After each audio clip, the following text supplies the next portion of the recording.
तो कहानी की शुरुआत 1945 के समय से होती है। ये समय सेकेंड वर्ल्ड वॉर के खत्म होने वाला समय था।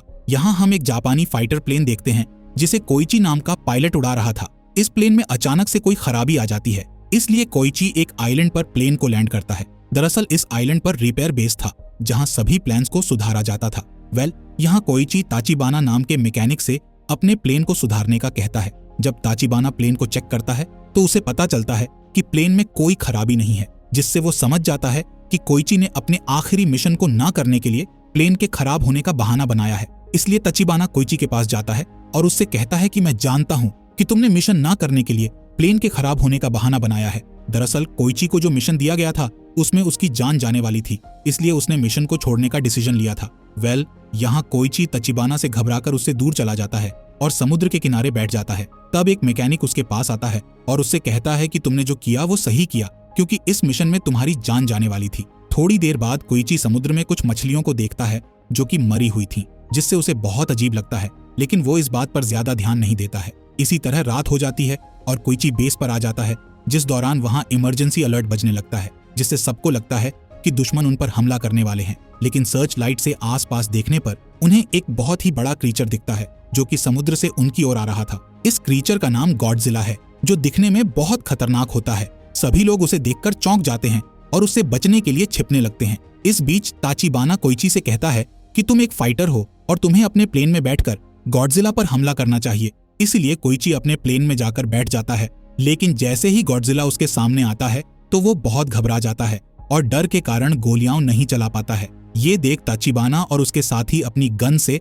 गॉडजिला पर शूट करने लगते हैं, जिससे गॉडजिला को बहुत गुस्सा आ जाता है और वो अपने सामने आने वाले सभी लोगों को मारकर फेंकने लगता है। साथ ही वो कुछ लोगों को खा भी जाता है, जिसके बाद गॉडजिला पूरे बेस को तबाह कर देता है। इधर कोइची डर के कारण प्लेन में ही बैठा हुआ था। तभी गॉडजिला उसके प्लेन को उठाने के लिए आगे बढ़ता है। ये देख कोइची जल्दी से प्लेन से बाहर कूद जाता है और गॉडजिला प्लेन को उठाकर फेंक देता है, जिससे एक ब्लास्ट हो जाता है और कोइची बेहोश हो जाता है।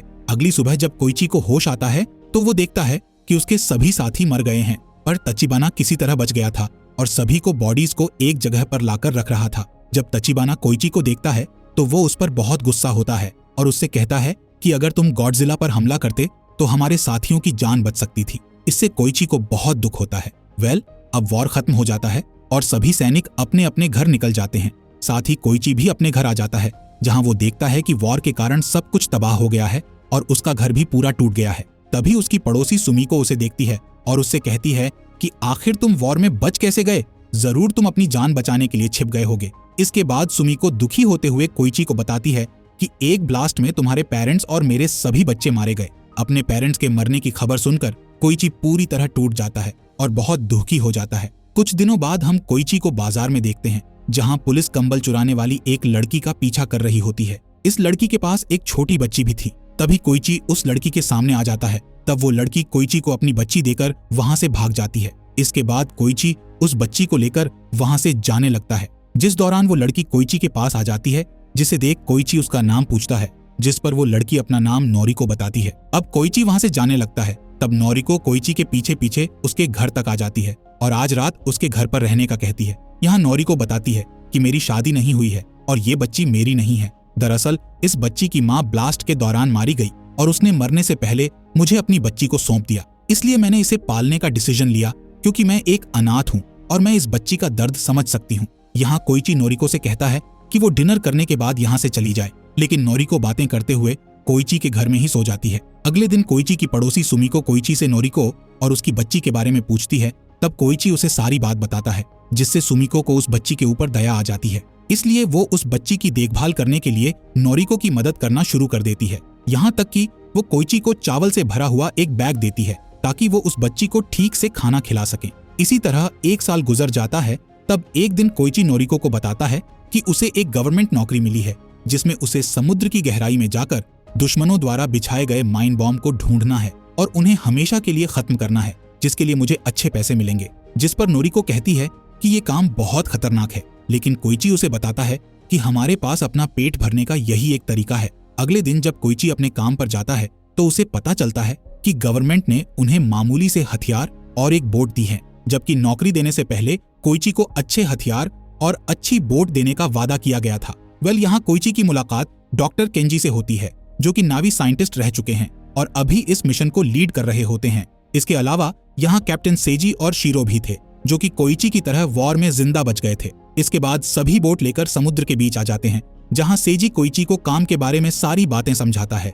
इस बीच उन्हें एक माइन बॉम्ब दिखाई देता है, इसीलिए सेजी उस पर शूट करने लगता है, लेकिन उससे ठीक से निशाना नहीं लग पाता है। तब कोइची उससे गन लेता है और निशाना लगाकर उस माइन बॉम्ब पर शूट करके उसे ब्लास्ट कर देता है, जिससे सभी खुश हो जाते हैं। इसके बाद हम रात में कोइची को उसके घर में सोता हुआ देखते हैं, जिस दौरान उसे एक सपना आता है जिसमें उसे घर के बाहर किसी के चीखने की आवाज सुनाई देती है। जब वो बाहर आता है तो देखता है कि गॉडजिला सभी मैकेनिक्स को मार रहा है। इस सपने को देखकर कोइची की नींद खुल जाती है और उसे लगने लगता है कि गॉडजिला ने उस दिन उसे भी मार डाला था और अब तक जो हुआ वो एक सपना था। इसलिए वो घबराकर नोरिको के पास आने लगता है, जिससे नोरिको डर जाती है और उसे धक्का देकर दूर कर देती है। जिसके बाद कोइची नोरिको को बताता है कि उसने वॉर में अपने पेरेंट्स और कई साथियों को खोया है, इसलिए उसे ऐसे सपने आते रहते हैं जिस पर नोरिको उसे दिलासा देते हुए संभालती है। इसी दौरान अमेरिका अपने न्यूक्लियर बॉम्ब का टेस्ट करने के लिए समुद्र में न्यूक्लियर ब्लास्ट कर देती है। इसी समय गॉडजिला भी वहां मौजूद होता है, इसलिए उस पर न्यूक्लियर का इफेक्ट हो जाता है,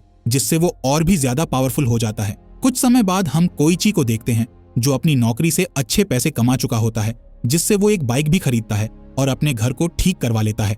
एक रात कोइची के घर पर केंजी, सेजी और शिरो डिनर करने के लिए आते हैं। यहाँ सभी को लग रहा था कि नोरिको कोइची की वाइफ है। तब नोरिको उन्हें बताती है कि वो कोइची की वाइफ नहीं है और ये बच्ची भी हमारी नहीं है। तभी वो बच्ची कोइची को पिता कहकर बुलाती है। तब कोइची के साथी उससे कहते हैं कि उसे नोरिको के साथ शादी कर लेना चाहिए और अपना परिवार बसा लेना चाहिए, पर कोइची मना कर देता है। एक दिन नोरिको को भी जॉब मिल जाती है। तब वो कोइची को समझाती है कि मैं अपने पैरों पर खड़ा होना चाहती हूँ। साथ ही वो कहती है कि तुम मेरे जाने के बाद अच्छी लड़की से शादी करके खुशी खुशी एक परिवार बसा सकते हो। इसके अलावा वो उस बच्ची के लिए कहती है कि हमारी पड़ोसी सुमी को बच्ची की देखभाल करने के लिए तैयार हैं, इसलिए हम दोनों को उसकी चिंता करने की जरूरत नहीं है।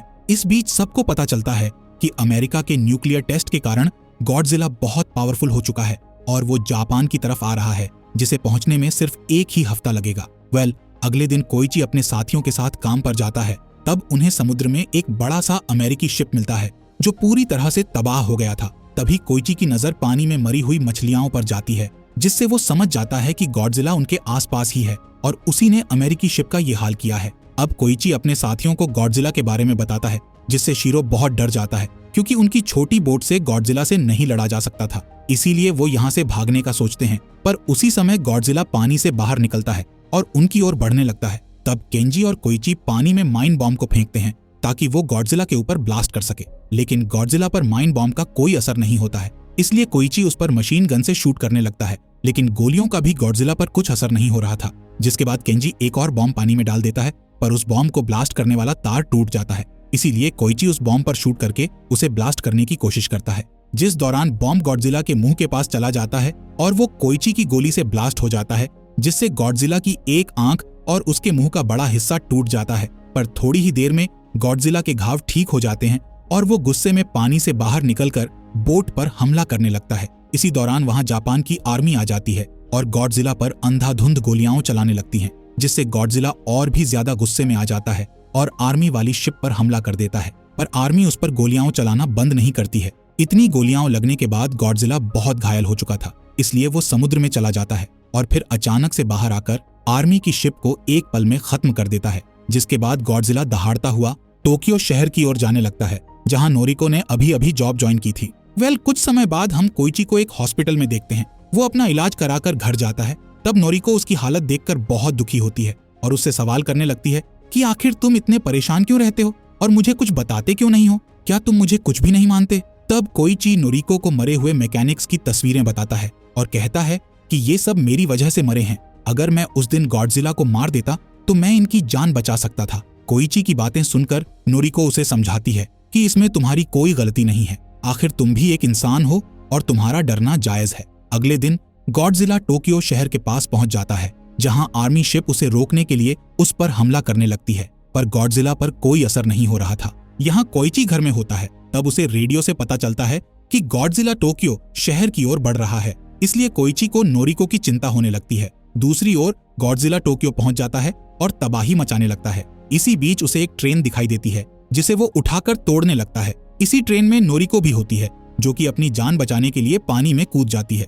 वहीं गॉडजिला अपने सामने आ रही हर चीज को तबाह करने लगता है। इसी बीच कुछ न्यूज रिपोर्टर एक छत पर खड़े होकर गॉडजिला की फोटो निकाल रहे होते हैं। तब गॉडजिला उनके पास आकर उस बिल्डिंग को भी तबाह कर देता है, जिससे वो सभी मारे जाते हैं। इधर कोइची टोक्यो आ जाता है और नोरिको को ढूंढकर उसे अपने साथ ले जाने लगता है। इसके बाद वहां आर्मी आ जाती है और टैंक से उस पर हमला करने लगती है। लेकिन गॉडजिला पर कोई असर नहीं हो रहा था, बल्कि अब गॉडजिला के चमकते हुए पंख बाहर निकलने लगते हैं, जिसके बाद गॉडजिला के मुंह से न्यूक्लियर लाइट्स बाहर आने लगती हैं, जिससे शहर में एक न्यूक्लियर ब्लास्ट हो जाता है और शहर का अधिकतर हिस्सा तबाह हो जाता है। इसी बीच गॉडजिला अपने मुंह से न्यूक्लियर की एक लहर नोरिको की ओर फेंक देता है, इसलिए नोरिको जल्दी से कोइची को धक्का देकर दूर कर देती है और खुद उस लहर की चपेट में आकर मर जाती है, जिससे कोइची अपने घुटनों पर गिर जाता है और नोरिको की मौत से बहुत दुखी होता है। इसके बाद गॉडजिला वहां से जाने लगता है। तब कोइची उसे देखकर गुस्से में चिल्लाने लगता है। कुछ समय बाद न्यूज पर बताया जाता है कि गॉडजिला के हमले में 30,000 लोग मारे गए और 20,000 बिल्डिंग्स तबाह हो गई।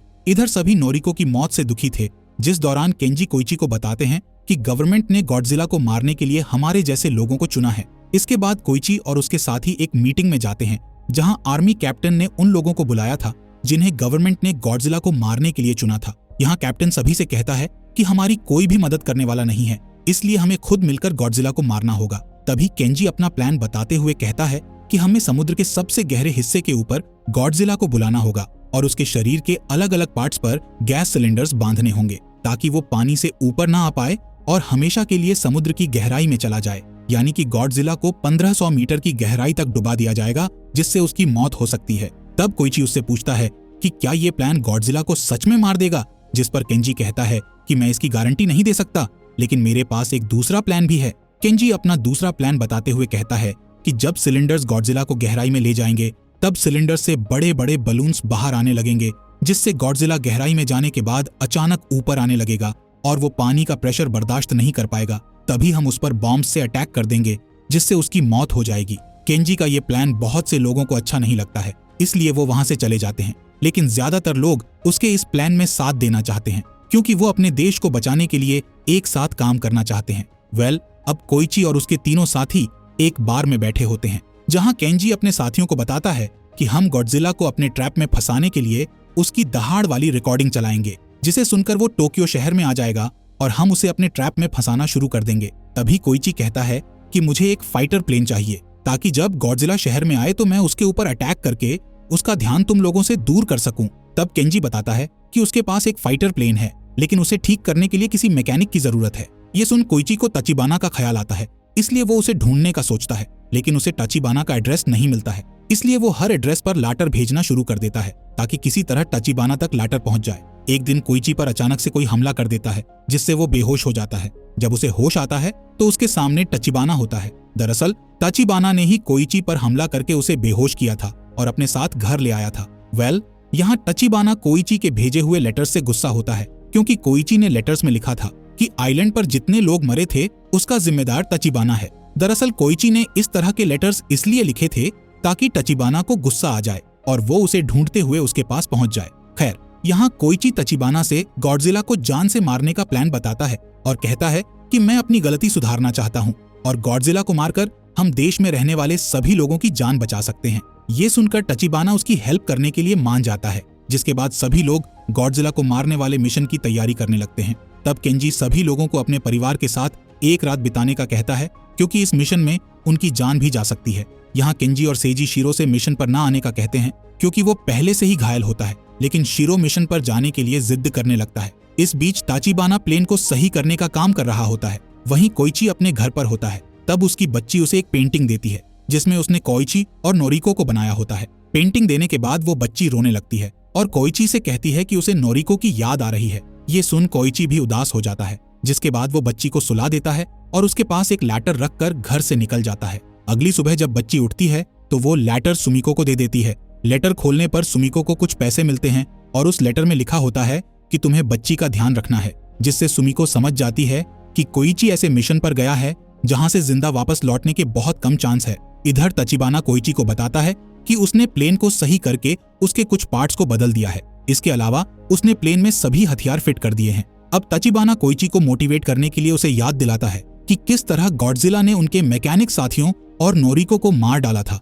इसीलिए गॉडजिला को मारकर उसे सभी लोगों की मौत का बदला लेना है। अगले दिन सभी मिशन पर आते हैं और गॉडजिला को बुलाने के लिए पानी में एक डिवाइस डाल देते हैं, जिसकी आवाज सुनकर गॉडजिला शहर में आ जाता है और एक शिप को उठाकर फेंक देता है। तब कोइची अपना प्लेन लेकर गॉडजिला के पास आ जाता है। वहीं केंजी सभी लोगों से अपनी प्लान की हुई सारी चीजों के साथ आगे बढ़ने का कहता है। इधर कोइची गॉडजिला का ध्यान भटकाने के लिए उस पर गोलीबारी शुरू कर देता है, जिससे गॉडजिला गुस्से में आकर प्लेन का पीछा करने लगता है और समुद्र के उस हिस्से में आ जाता है जहां उसके लिए केंजी ने ट्रैप बिछाया हुआ था। यहाँ गॉडजिला को 2 शिप्स दिखाई देते हैं, लेकिन उन पर कोई भी इंसान मौजूद नहीं था।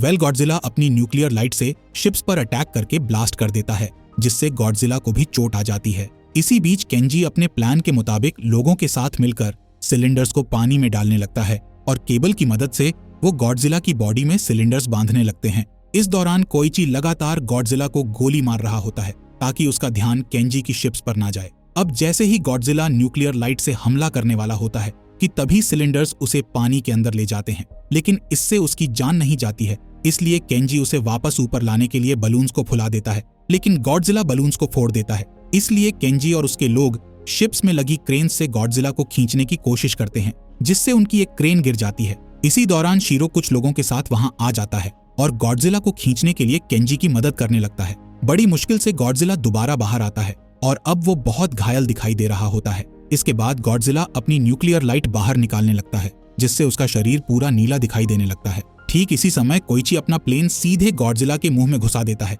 जिससे एक बड़ा सा ब्लास्ट हो जाता है और गॉडजिला मारा जाता है। इधर सभी लोग कोइची के लिए बहुत दुखी होते हैं, क्योंकि ब्लास्ट में उसकी जान भी जा चुकी थी। तभी सभी लोगों की नजर आसमान की ओर जाती है, जहां कोइची एक पैराशूट से नीचे आ रहा होता है। दरअसल ताचिबाना ने कोइची को जिंदा रहने के लिए कहा था और उसने प्लेन की सीट में एक पैराशूट फिट कर दिया था। सभी लोग कोइची को सलामी देते हैं। जब कोइची किनारे पर आता है तो उसके पास सुमिको आती है और उसे एक लेटर देती है, जिसे पढ़कर कोइची जल्दी से हॉस्पिटल की ओर भागता है, जहां हम देखते हैं कि नोरिको अभी जिंदा है। कोइची उसे देखकर बहुत खुश हो जाता है और उसकी गोद में सर रखकर रोने लगता है। इस बीच समुद्र के अंदर हम गॉडजिला के मांस का एक टुकड़ा देखते हैं, जिससे गॉडजिला दोबारा जिंदा हो रहा होता है, यानी कि गॉडजिला पूरी तरह से नहीं मरा था। इसी के साथ ये मूवी यहीं पर एंड हो जाती है। फॉक्स एक्सप्लेनर चैनल को सब्सक्राइब करने के लिए आपका दिल से शुक्रिया।